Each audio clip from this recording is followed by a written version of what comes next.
por favor, alguien faltando 5 para las 12, faltan 5 para las 12, bueno, se acaba el año. A las 5 para las 12, voy a tratar de terminar acá mi reflexión para que podamos salir y que no me echen la culpa a mí, que porque yo me demoré no votó. No, hermano. Y créanme, esta mañana yo a las 8 ya estaba haciendo la fila y estaba así. O sea, había 5. Sí, estaba lloviendo. Estaba lloviendo, pero bueno, gracias al Señor ya cambió. Yo me animo, por favor, cumpla su deber. Tienes 55.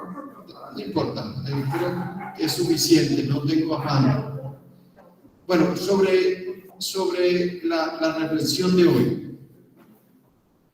Como iglesia cristiana, como parte del pueblo de Dios, estamos en el trabajo de profundizar cada día en el conocimiento de Dios.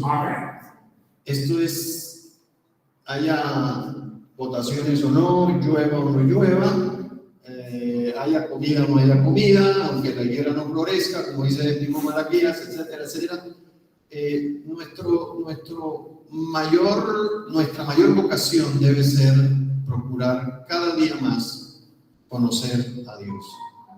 En lo íntimo y como iglesia, como pueblo, creo que si no vamos por ahí, hay demasiados riesgos de ser engañados. Hemos venido estudiando un tema que a mí me parece que es fundamental para nosotros, el tema de la santidad. Y para poder enlazar, me acuerdo que al principio de haber abordado ese tema de la santidad, yo hablé de que para nosotros poder entender la demanda de Dios de ser santos como Él es santo, teníamos que comenzar primero por conocer la santidad de Dios. Porque si no es así, no tenemos un parámetro de cómo cumplir esa exigencia de Dios. Si Él dice ser santo, como yo soy santo, pero no sabemos cómo es la santidad de Él, entonces yo no tengo formas, no tengo elementos para poder decir, bueno, Señor, ¿y cómo cumplo ese mandamiento de ser santos como tú eres santo? Entonces, estudiamos un poco, vimos cómo Dios se nos revela como el Dios santo. Dios es 3 veces santo. Imagínense. Él no nos está diciendo ni siquiera a nosotros que seamos 3 veces santos, ni siquiera, nunca lo he visto. Pero sí nos está diciendo de que ese nivel de santidad que Él exige de nosotros tiene que ser en la misma medida de como Él lo es. Él es santo, nosotros debemos ser santos. Y ser santos hace la diferencia entre iglesia y el mundo. Hace la diferencia. Tendría que existir esa diferencia. Por el solo hecho de lo que somos. Es una condición, es un estado que nosotros debemos procurar, esforzarnos. Pero, repito, esforzarnos en conocer a Dios. Porque a mí me llamó poderosamente la atención fue el hecho de que Dios mismo se haya puesto como parámetro de santidad. Eso es interesante, ¿no? Cuando tú empiezas a explorar y a estudiar el tema y cuando tú notas que Dios no nos está diciendo ser santos como los ángeles del cielo, que lo son. No, él no puso ese parámetro. Un parámetro alto, pero alcanzable. La norma de santidad, de ser santos como Él es santo, es una norma alcanzable y posible para nosotros. Porque yo no puedo entender que Dios nos pida a nosotros algo que no podamos ser. Ser santo como yo es una norma viable, posible para nosotros. Media la obra de Cristo en la cruz, media el Espíritu Santo y la palabra. Son 3 elementos poderosísimos para alcanzar esa meta. Es algo que nosotros tenemos que también hacer. O sea, Dios hace la obra a través del Espíritu, como decíamos a los últimos días.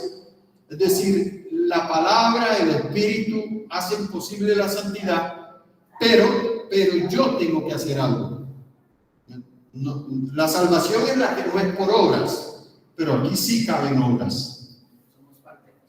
¿Ah? Sí, somos parte activa de la obra de santidad. Es decir, él hace algo y yo hace algo. No le voy a hablar de porcentaje, no es que él hace el 50, no sé cuánto porcentaje sea, pero sí nos cabe una gran responsabilidad a nosotros de procurar la santidad. Y hemos visto todo, a lo largo de todo este mes, todas las normas de santidad que están establecidas en la palabra de Dios, y casi todas las cartas, el monte de la bienaventuranza, todas apuntan a que nosotros logremos ese objetivo que es la santidad.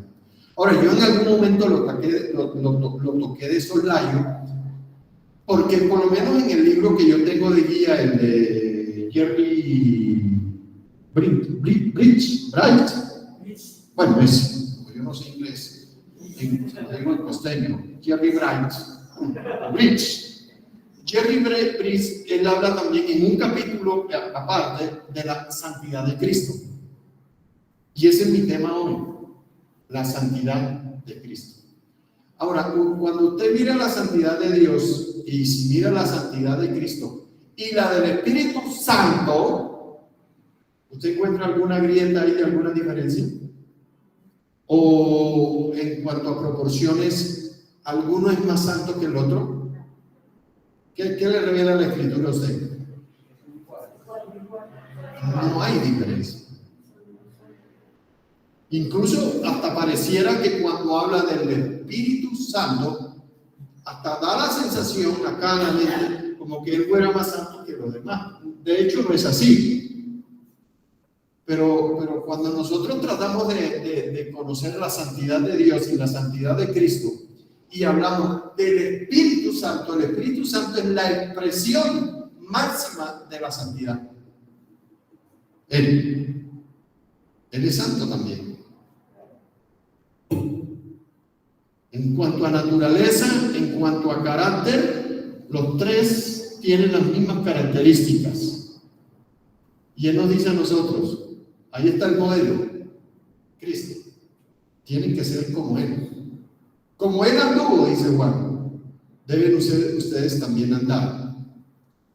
Entonces, vamos sencillamente a abrir una escritura, y a través de la escritura, yo simplemente voy a tratar de resaltar algunos textos que nos revelan quién es Jesucristo. Por si de pronto alguien no lo sabe, me estoy tomando el riesgo asumiendo de que de pronto alguien no lo sabe o tiene una idea errada. Así como la pregunta que Dios le hizo a Pedro: ¿quién cree que soy? Podemos andar con él, caminar con él, y sin embargo no saber quién era él. ¿Y quién es ese? Los mismos discípulos llegaron en algún momento cuando le vieron, por ejemplo, cuando calmó la tormenta. ¿Y quién es este que hasta el viento, el mar y las olas le obedecen? O sea, ellos andaban con él, comían con él, dormían con él y no sabían quién era él. Entonces, fíjense que el riesgo existe aún para nosotros. No, es que yo llevo 72 años en el Evangelio. Puede ser, ¿no? Eso es viable. Pero la pregunta es, ¿usted conoce a Jesús de primera mano? ¿O sencillamente usted sabe mucho de Jesús, que es diferente? No es lo mismo saber mucho de que conocer a.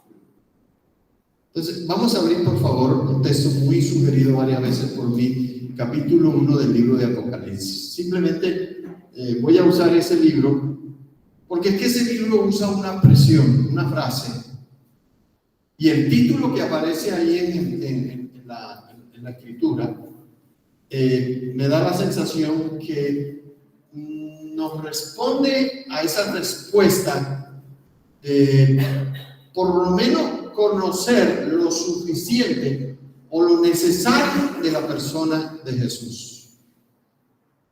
El asunto no es cuánto conocemos a Jesús, sino qué tan consecuente soy yo en mi forma de vivir de lo mucho o de lo poco que yo sé de Él o conozco de Él.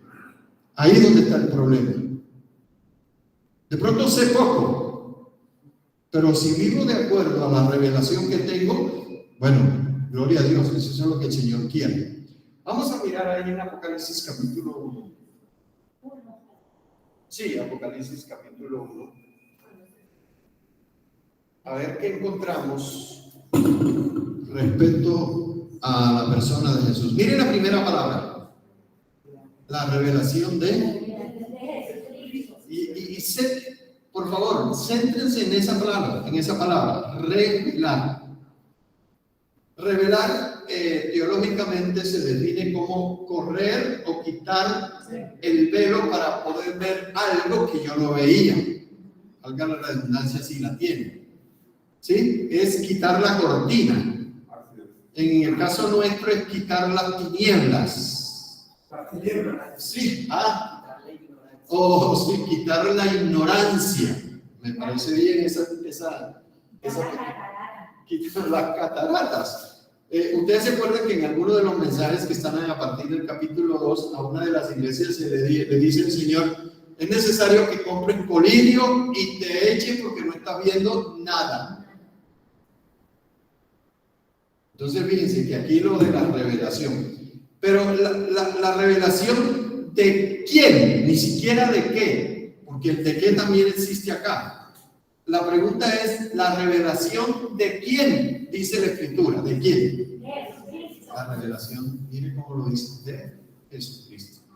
¿Sí? La revelación de Jesucristo. Entonces, si el Espíritu Santo nos ayuda, y creo que tiene esa intención, y yo trato de ser un poco bastante claro, pues vamos a poder conocer un poquito más a la persona de nuestro Señor Jesucristo. Dice, la revelación de Jesucristo, leamos por favor. La revelación de Jesucristo que Dios le dio para manifestar a sus siervos, usted y yo, las cosas que deben suceder ¿cuándo? Perdón, ¿suceder cuándo? Y si lo dijo hace 2000 años, ¿qué queda para hoy? Prontísimo. Prontísimo. Y la declaró enviándola por medio de su ángel a su siervo Juan. Es Juan el que está hablando aquí, no Juan el Bautista, por supuesto. 2, que ha dado testimonio de la palabra de Dios y del testimonio de Jesucristo y de todas las cosas que ha visto. 3, importantísimo este versículo 3. Bienaventurado el que qué y lo que qué, la palabra de esta profecía, y de lo que qué, porque qué, porque el tiempo está cerca. Ahora reflexionamos un poquito sobre ese versículo. Saludo a las 7 iglesias. 7 iglesias. 7 es sinónimo de perfección. Juan a las 7 iglesias que están en Asia. Aclaración: Asia en este tiempo no era un continente, era una provincia, la provincia de Asia. Estaba la provincia de Macedonia, la provincia de Asia, la provincia de Galacia, la provincia de Capadocia, estaba la provincia de Siria y la provincia de Judea. Así era que en ese tiempo territorialmente y geográficamente se clasificaban las tierras. Entonces no nos equivoquemos de que era un mensaje a los asiáticos, como hoy que decimos a los asiáticos, pensamos en los chinos, pensamos en los mongoles, pensamos en los taiwaneses, pensamos en los japoneses, en los chinitos y todos ellos, ¿no? Básicamente eso es Turquía hoy. Es parte de Turquía, es correcto. Gracias, hermano. ¿Ah? Sí, era provincia romana, por supuesto, también formaban parte del Imperio Romano. Es interesante también esa aclaración, para uno ubicarse geográficamente, para poder entender la escritura.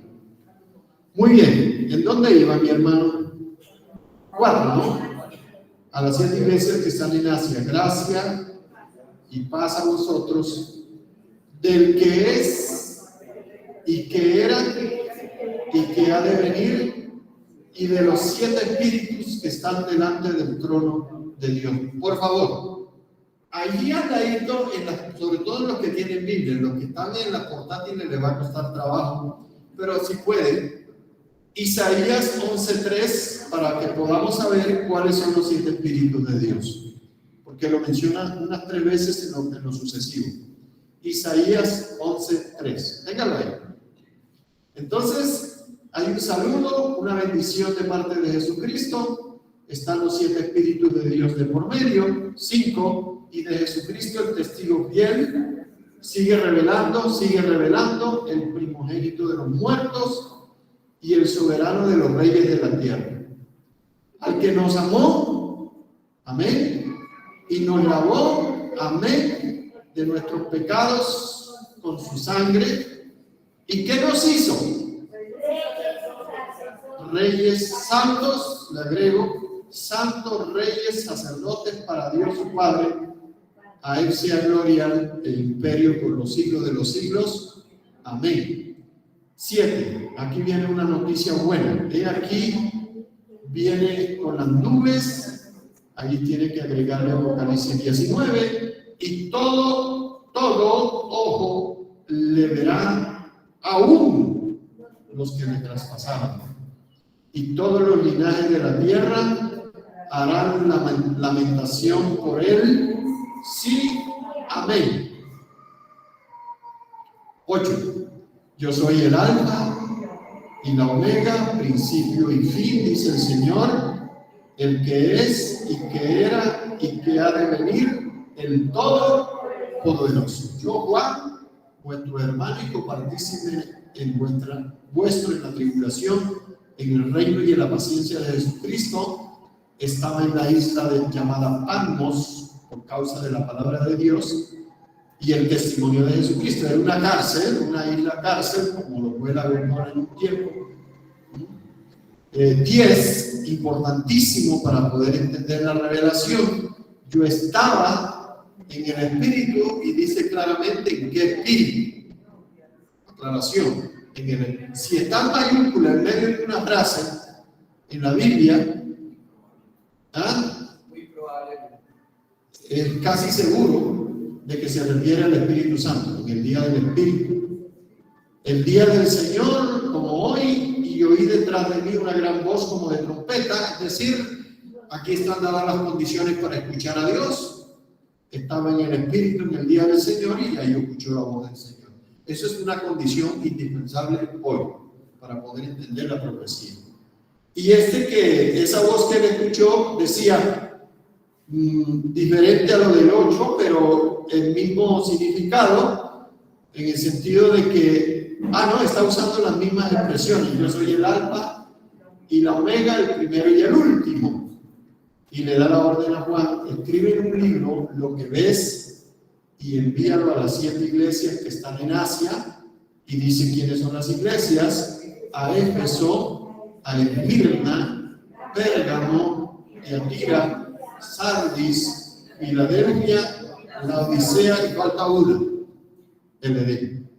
Es que la intención que yo tengo, créanme, vean, esto no es casual, la intención que yo tengo es, a través de los 7 mensajes a las 7 iglesias y la revelación en el capítulo 1, 2 y 3 de Apocalipsis hasta llegar al 4 con la adoración celestial, descubramos si hay un mensaje de la iglesia, de Dios para la iglesia de hoy, para nosotros o para la iglesia en general, o un mensaje particular para el Edén, cosa que dudo. Pero vamos a tratar de descubrir si hay un mensaje, o en su defecto, descubrir a cuál de las 7 iglesias nos parecemos nosotros más. Y ahí encontraremos el mensaje. Eso es lo que trato. Dice, y me volví, 12, para ver la voz que hablaba conmigo. Y vuelto, aquí hay algo simbólico, pero está revelado también, vi 7, ¿qué? 7 candelabros o candeleros de oro. 13, importantísimo, Y en medio de los 7 candeleros, a uno semejante al Hijo del Hombre, vestido de una ropa que llegaba hasta los pies y ceñido por el pecho con un cinto de oro. Todo esto tiene significado, pero más adelante. Su cabeza y sus cabellos eran blancos como blanca lana, ahí está Daniel 7:9, como nieve, y sus ojos como llama de fuego, y sus pies semejantes al bronce bruñido, refulgente como en un horno, y su voz como el estruendo de muchas aguas. Esto habla de poder, habla de autoridad, habla de santidad. Pero ¿quién es la persona que está describiendo Juan aquí? ¿De quién está hablando? La revelación de Jesucristo, la persona del Señor Jesús, en sus diferentes manifestaciones como Él se ha revelado a lo largo de la historia. ¿Qué les llamó la atención de esto que leyeron ahora, al final? ¿Qué les llamó la atención? ¿No se dieron cuenta de un detalle? ¿Qué? Que esta descripción es ya no la de Jesús caído ni nada, sino de un rey. Sí, pero ¿a quién asimila más? ¡Al Padre!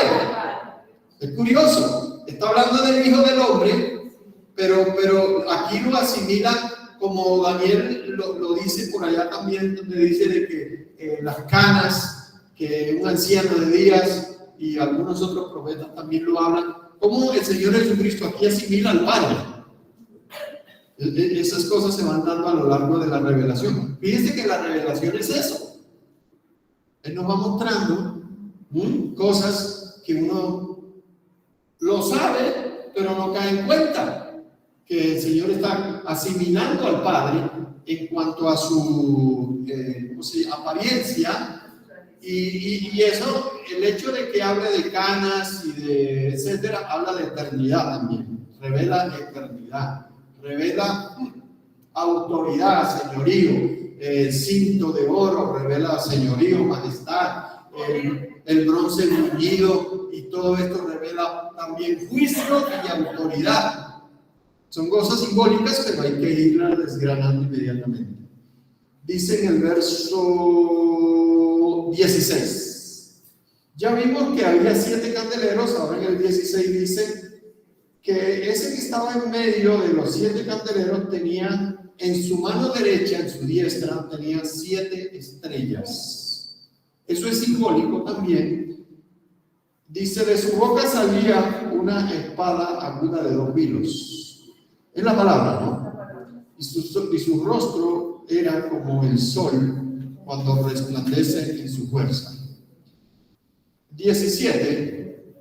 El Juan que lo conocía con las sandalias y todo esto aquí, le causó una impresión tan tremenda lo que vio, que de una vez se fue al piso. Cuando le vi, caí como muerto a sus pies. Todos los profetas se revelan de esta manera. Hasta Pablo, como dijo un hermano cuando fue tumbado del caballo, hasta Pablo cayó al suelo cuando el Señor se le reveló. Nunca dice que iba en un caballo, ni en un mulo, ni en bicicleta, ni en moto, no. Cayó al piso, porque todo aquel que ve la gloria de Dios, que ve a Cristo, lo menos que le queda es echar piso. Cuando le vi caí como muerto, pero él le dijo a Juan, no temas, y se revela aquí de otra manera, yo soy el primero y el último. ¿Sabe cómo se revelaría el Señor en nuestro idioma castellano? Porque él está usando aquí el griego. Yo soy la A y la Z, porque la alfa es la primera letra del griego y la omega es la última. Entonces para nosotros sería, a Colombia le diría el Señor, yo soy la A y la Z, muchachos. O sea, todos. Dice 18, aquí se sigue revelando el Señor y el que vivo. ¿Cómo está el Señor Jesucristo hoy? Vivo. Muy vivo. Y entonces, ¿qué pasó con el Señor caído? Sigue caído, ¿no? Ese sigue caído. Y estuve pasado, muerto. Mas he aquí, mire, que vivo por los siglos. ¿Está leyendo? De los siglos. Amén. ¿Y qué tiene en las manos? Las llaves Las llaves de lo más terrible, el enemigo, el último enemigo que será vencido, el enemigo número uno de la raza humana, la muerte, el pecado y la muerte. Pero aquí es el Hades y de la muerte. El Hades es el lugar de los muertos, o Seol, en hebreo. Escribe las cosas que has visto, eso tiene una intención. Esa reiteración del Señor a Juan de que escriba lo que ha visto es para que nosotros hoy atendamos esto y no desmayemos, para que nos demos cuenta de la eternidad de esta palabra y de la vigencia también, y las que han de ser después de esta. Ahí aparece el misterio revelado de lo que significan los 7 candeleros y las 7 estrellas en el versículo 13, el 12, 13 y el 16. Dice, el misterio ya deja de ser misterio. Cuando en la escritura algo se revela, ya deja de ser misterio, ya es revelado. Así que en este momento en que lo leamos, si usted no lo había leído y no lo había entendido, en ese momento se va a revelar. El misterio de las 7 estrellas que has visto, mi diestra, y de los 7 candeleros de oro, es esta, 2 puntos. Las 7 estrellas son los ángeles de las 7 iglesias. Hay que hacer una aclaración ahí a la... Y los 7 candeleros son las iglesias mismas. Esa es la revelación, ¿no? Ahora, como esta expresión aparece varias veces aquí en la Escritura, hay que saberla entender. Dice que las 7 estrellas son los 7 mensajeros de las 7 iglesias. Los 7 ángeles. ¿Usted alguna vez ha visto en cualquier iglesia predicando algún ángel? A algunos les gustaría, porque así no escucharían al imperfecto del Arturo. Pero es que mensajero asimila lo mismo que ángel porque tiene la misma función: dar mensajes de parte de Dios. Mensajero es eso, ángel es eso, enviar. Incluso asimila lo mismo de apóstol. Enviar. Mensajero es el ministerio particular de cada iglesia. ¿Y dónde están esos ministerios? ¿Qué dice la Escritura? No, en lo que leyó. ¿Dónde están? En la palma de la mano derecha del que está sentado, del que anda en medio de los 7 candeleros, las 7 iglesias. Entonces, esto es significativo. Ahora, es un hecho. Esto no es simbólico en el sentido de que funciona de una manera mística. No, es cómo funcionan realmente los ministerios de la iglesia o para qué han sido puestos. O sea, la Biblia da por hecho de que tiene que ser de esta manera. Los ministerios son puestos por el Señor. El apóstol Pablo en Efesios lo dice claramente y también lo dice en la carta a los romanos. A uno puso Dios en la iglesia para esto, para una función específica, pero la función específica de los ministerios es formar a los que el Señor ha llamado para ser santos. O cualquier otra cosa que los ministerios hagan que no sea eso, ya fracasaron. Desafortunadamente hoy en día uno ve cosas raras, ¿no? Entonces los mensajeros, los ángeles en este caso son los ministerios. Llámense como se llamen. Hagan lo que hagan. Pero son o profetas, ¿no? Profeta. ¿Qué es un profeta? Alguien que habla de parte de Dios al pueblo. Eso es un profeta. Y en ese caso, si se quiere, pues hay llamados específicos a ser profetas, pero de acuerdo a la obra de Cristo, cualquiera en la iglesia puede profetizar. Hay que hacer alguna aclaración, porque hoy en día pues cualquiera dice barbaridades y cualquier cosa y dice que es profeta de Dios. Y a veces contrario a la palabra. No se necesita un misticismo ahí. Sí. No se necesita un medio como para ser llamado profeta. No, nada más si tenemos la Biblia, ya somos profetas. Si usted toma la Biblia y dice así, Vamos a hacer el ensayo. ¿Tienes una Biblia o no? No, pero de papel.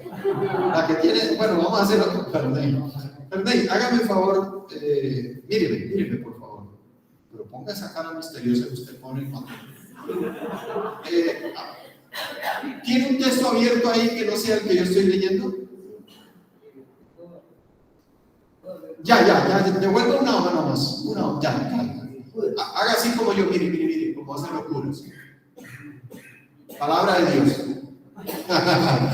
¿Y qué versículo escogiste? No, espere. Hágame un favor, porque usted tiene que hacer el protocolo, hermano, para ser un buen profeta. Hágame un favor, póngase en pie. Esto parece chistoso, pero es que quiero ilustrar lo que es ser un profeta. Usted coge una escritura, ¿cierto?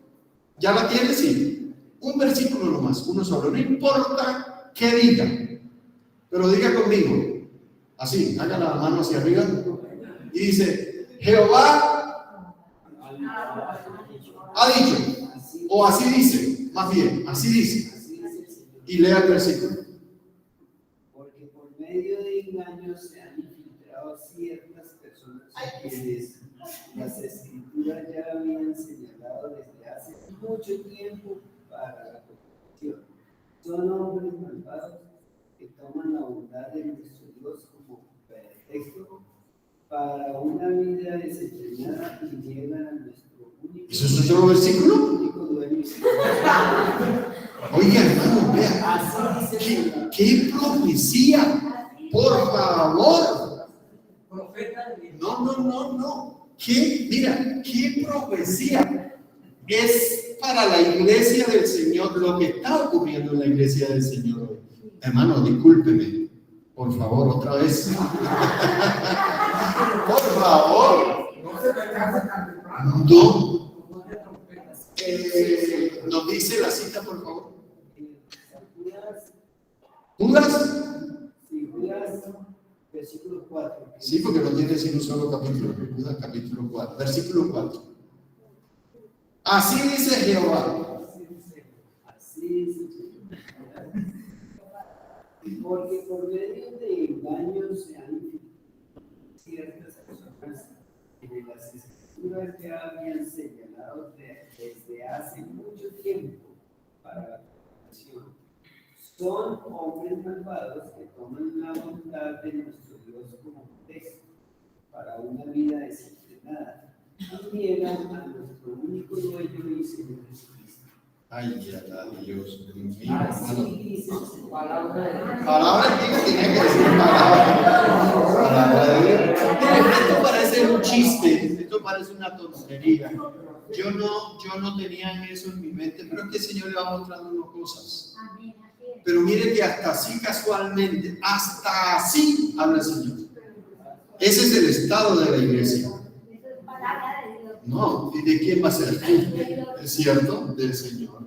Así es. Entonces, aquí lo que hemos leído simplemente el capítulo 1 del libro de Apocalipsis. Y como es la revelación de nuestro Señor Jesucristo, yo simplemente en el mismo flujo de las Escrituras he extraído los versículos en donde se nos está revelando a esa persona que se llama Jesús y que la Biblia también dice de que tenemos que ser santos como Él. Entonces dice en el versículo 1 la revelación de Jesucristo. Voy de flujo rápido. En el verso 3 ahí hay tres cosas importantísimas. Es lo que se llama una bienaventuranza o una bendición triple. Ahí hay una bendición triple. Primero, el que oye. Segundo, el que lee. Y tercero, el que guarda. Si no se dan esas tres cosas, usted termina siendo un oidor olvidadizo. El que oye, bienaventurado. Miren lo que dice. Bienaventurado el que oye, el que lee y el que atiende a la palabra. Entonces, ¿cuál es el primero? El que lee. Después, el que oye. y después el que practica la santidad, las normas de santidad. Hay un pequeño detalle en Génesis ahí que pronto pasamos por alto. Sí. Y es que son cartas que van a ser enviadas a las iglesias. Sí. En donde uno lo leía y el resto de la congregación lo escuchaba. Y ahí los incluye a ambos, al que lee y a los que lo oyen. Amén. Así es la dinámica de eso. Esto es muy dinámico. Y tipifica también la tierra buena. ¿La qué? La tierra Por supuesto, también.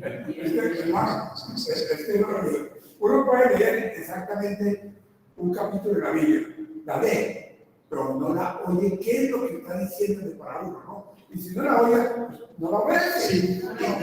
Incluso yo voy a ser un poco irresponsable en lo que voy a decir. Hasta hay bendición tremenda con solo leer. Y ese es el primer nivel. Porque aquí dice, bienaventurado también el que lee.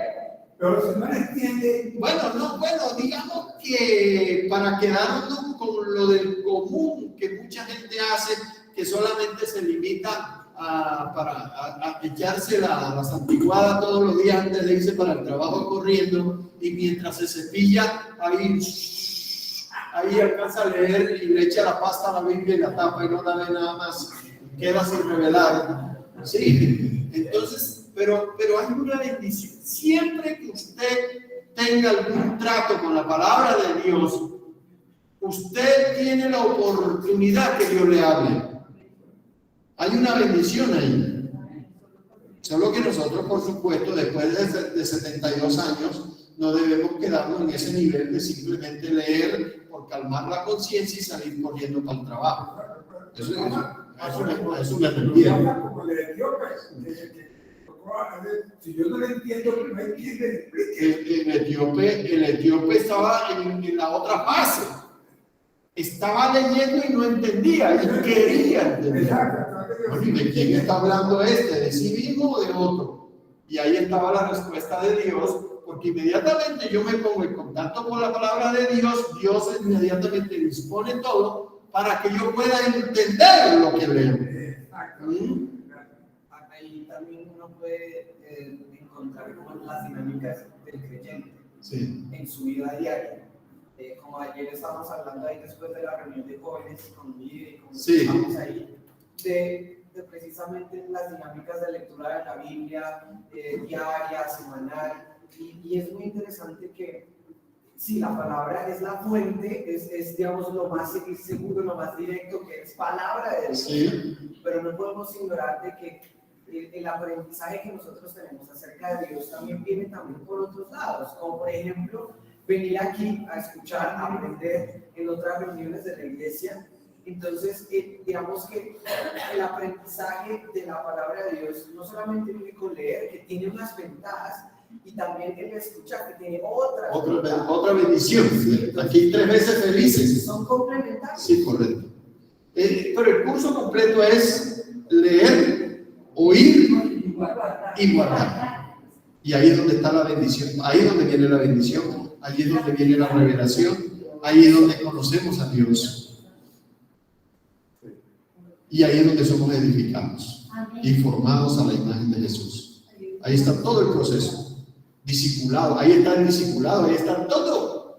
Pero que además también la palabra dice, esto es importante porque ahí en el versículo 3, al final, ahí hay una promesa. Y tiene que ver con la segunda venida, porque el tiempo, cuando dice que el tiempo está cerca ¿de qué? Primero que venga el Señor, esa es la revelación, y segundo de que todo este desastre que hay acá se acabe. Esa es la muerte. Siempre la palabra de Dios está cargada de este elemento que se llama promesa, de esperanza.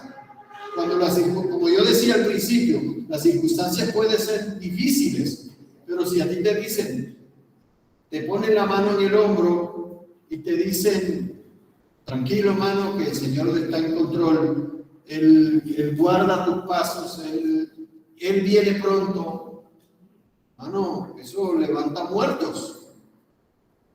Eso es un viaje espiritual. Levanta a los que están a punto de tirar la toalla, levanta al que sea, porque sencillamente le han dado una palabra de esperanza. No le están diciendo, sí, hermano, mire, muérase porque aquí se acabó todo. Fíjense. Entonces esto, hermano, es significativo. Y siempre esa palabra, la palabra del Señor tiene ese dejo de esperanza, de promesa, de bendición. Aguante a una de las iglesias del Señor, eso lo vamos a ver después porque vamos a hacer un estudio un poquito somero, pero tratando de interpretar un poquito el mensaje a las 7 iglesias para descubrir el nuestro. Pero el Señor siempre a todas las iglesias le dice, yo vengo pronto. ¿Sabe que es reiterativo a todas? Y a lo largo de todo el Apocalipsis o de la palabra del Señor. Entonces es muy importante eso. Ahora, estos son como aclaraciones. Una de las cosas más importantes de la profecía es la revelación, en primer lugar, de la persona de Jesucristo. Porque uno lee, pero si no entiende que esto es lo importante, ya comenzó a leer mal el Apocalipsis. Lo importantísimo, lo vital, es que la palabra intenta revelarnos una vez y vez tras vez es a la persona de nuestro Señor Jesucristo. Ese es el espíritu de la profecía. En otra parte lo dice de esa manera. Ese es el espíritu, esa es la intención de la palabra de Dios. Revelar en primer lugar. Porque empiezan a leer Apocalipsis y cuando llegan a Armagedón, fuego del cielo, y las circunstancias lo apabullan y dejan de leer el libro porque es abrumador. Y empiezan a decir qué terrible que es Dios y cosas por el estilo. Pero cuando yo comienzo a leer, yo empiezo a entender que la Biblia me está revelando el que tiene la sartén por la mano, por el mango.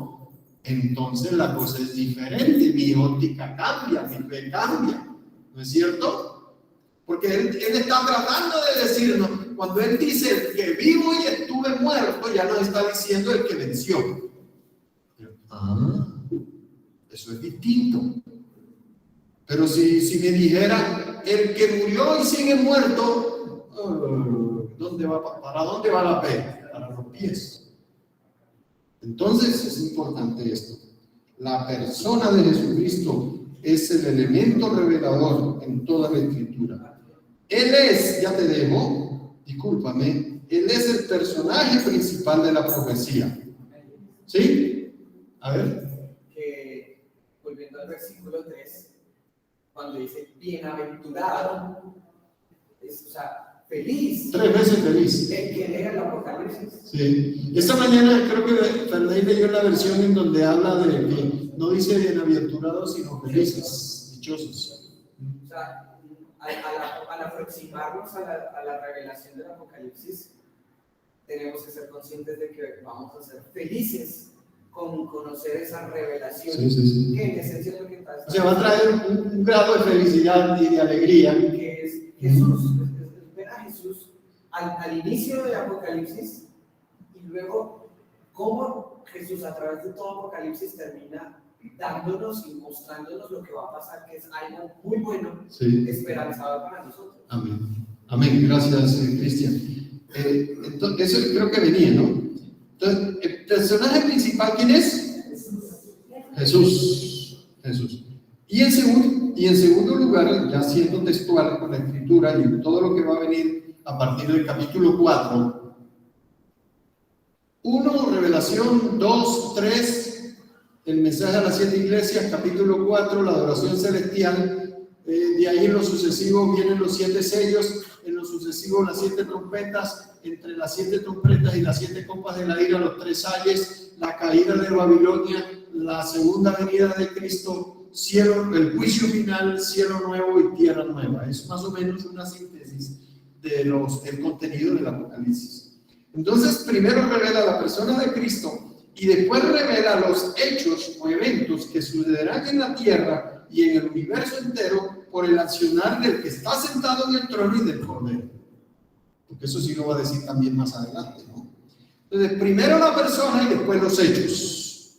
Porque es que Cristo no está sentado en el trono con los brazos cruzados, dejando que el diablo haga lo que quiera, que esa es la sensación que tienen algunos. Si gana Petro hoy o otro de izquierda, entonces los cristianos dicen, uy, el diablo. Bueno, disculpen, porque ahora hay cristianos de izquierda y cristianos de derecha. Bueno, y del centro democrático, ¿cierto? Sí, pero bueno, ya, sigamos. Entonces ahora vienen los eventos. Él revela a la persona de Cristo los eventos. Esto es mi meditación. Toda área del universo que haya sido afectada por Satanás y sus demonios y por el hombre rebelde a lo largo de toda la historia, el Señor nos está diciendo, se acabó. Se acabó. Esas son las implicaciones de la victoria de Jesús en la cruz hace 2000 años. Se acabó. ¿Sí? Toda rebelión, Satanás, ángeles, hombres, va a ser sofocada. Se acabó el zafarrancho. El pecado y sus consecuencias van a llegar a su concreción final. Amén. Y se puede decir que todo comenzó en la cruz del Calvario y terminará con la segunda venida en la nube del cielo del Señor Jesús. Es un asunto de tiempo y me atrevo a decir hoy que de muy poquito tiempo. De muy poquito tiempo, porque si también lo dijo hace 2000 años, el tiempo está cerca. Miren la higuera, miren los árboles, observen, miren, echen para el cielo, miren para arriba, porque el tiempo está cerca, y lo dijo hace 2000 años, que queda para hoy. Eso es para mañana. Mañana es futuro. Y recordándoles además que en los últimos tiempos, o los tiempos del fin, ¿cuándo comenzaron? Esto lo dijimos hace poco acá. ¿Cuándo comenzaron los tiempos del fin? ¿Cuándo están o están para comenzar, según ustedes? ¿Cuándo? Proféticamente. ¿Cuándo comenzaron los últimos tiempos? Marcos dijo que el tiempo se ha cumplido. No, yo pregunté, ¿cuándo comenzaron los últimos tiempos? Cristian dice hace 2000 años, René dice... Sí, pero yo no me responde la pregunta. ¿Cuándo comenzaron los últimos tiempos? ¿Qué dice Orlando? Pero de acuerdo a la profecía, de acuerdo a la Biblia.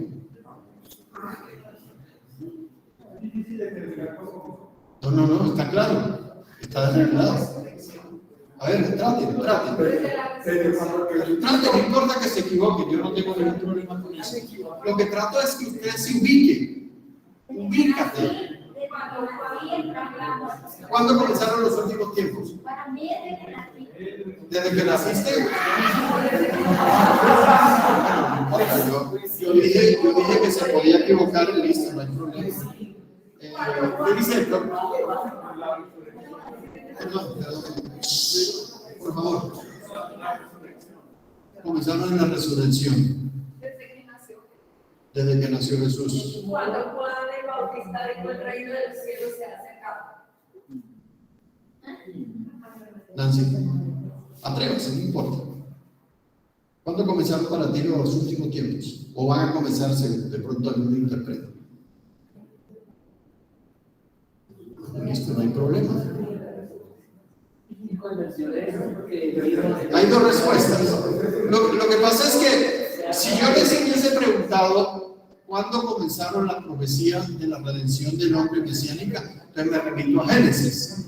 Pero de acuerdo a lo que el Señor reveló en Mateo 24 y todos estos eventos, los tiempos del fin comenzaron, algunos dicen en Pentecostés, otros dicen desde que el Señor murió y resucitó y ascendió al cielo. Por ahí es el asunto, por ahí es. Los últimos tiempos comenzaron desde el momento en que ahí está la promesa en Hechos. ¿Cuando Cristo qué? ¿Lo qué? Los reveló. Ah, lo reveló. Los últimos tiempos serán así, ahí. Exacto. Cuando el Señor hizo la obra en la cruz y se fue, ya. ¿Qué hora? ¿Qué hora? Faltan 5 para las 12. Listo, voy a terminar, lo voy a dejar ahí. Entonces, los últimos tiempos, esto es importantísimo. Porque si no, usted está desubicado, hermano. Tiene que leer la palabra profética en donde el Señor dio las señales y se va a dar cuenta que los últimos tiempos comenzaron ya hace 2000 años. Ah, ¿perdón? Sí. Creo que ahí está, ¿no? Creo que ahí está. También en Daniel hay señales. Lo que pasa es que son señales que en algunos casos son implícitas o que se pueden deducir, pero en algunos casos, la mayoría, en la profecía del Nuevo Testamento, está claro que el Señor dio una montonera de señales, como dicen algunos, y ahí está cuando comenzaron los tiempos del fin. Porque es que algunos dicen que comienza en Armagedón, otro que antes de los 7 años antes de la tribulación. No, hermano, esos son los tiempos del fin del fin. La última. Hay un detalle ahí en Efesios, por ejemplo, Pablo revela cosas apocalípticas, no necesariamente del fin, sí, pero sí apocalípticas porque revela cosas que no se veían. Por ejemplo, el hecho de la muerte de Jesús. Cuando Jesús murió, ahí comenzaron las potestades a caer. Porque luego aquí en Apocalipsis dice, este es el que tiene las llaves del Hades y de la muerte. ¿Y cuándo fue que empezaron a caer esas potestades? En la cruz. Cuando Jesús murió en la cruz. O sea que los tiempos de juicio, el día del Señor comenzó ahí. Pareciera como que hay hasta una fecha, si se quiere, ¿no? Hasta se puede establecer eso. Pero bueno, yo veo que generó cierta cosa. Vamos a investigar un poquito más porque me dio la sensación de que hay algunos que están como medio tambaleando. Entonces, bueno, venimos el próximo domingo con señales y prodigios y estudiamos la Escritura, que para eso estamos. ¿Ah? Pero eso es muy subjetivo, Inés. En este caso no hay que tratar de ser subjetivo, sino objetivo, de acuerdo a lo que dice la Escritura. Porque pues yo puedo decir de que la salvación para uno es cuando o el Señor vino cuando yo me muera. Algunos lo interpretan así, pero bíblicamente hablando, el Señor no viene cuando yo morí. Acá está establecido, hay cronología, hay historia y hay profecía para que nosotros podamos interpretar bien esto. Bueno, hermanos, que el Señor les guarde, el Señor les bendiga, les multiplique. Por favor, vamos a tomarnos las oncecitas, nos vamos lo más rápido posible y a cumplir con nuestro deber. ¿No hay? Pero tinto sí creo, por lo menos. Por lo menos hay tinto. ¿Vendrán? No, Inés, tranquila, que está en el estudio, lo tengo más adelante. Por favor, léelo en la casa para cuando vengas el domingo próximo ya viene bien documentado. Que el Señor les multiplique y les guarde, mis hermanos.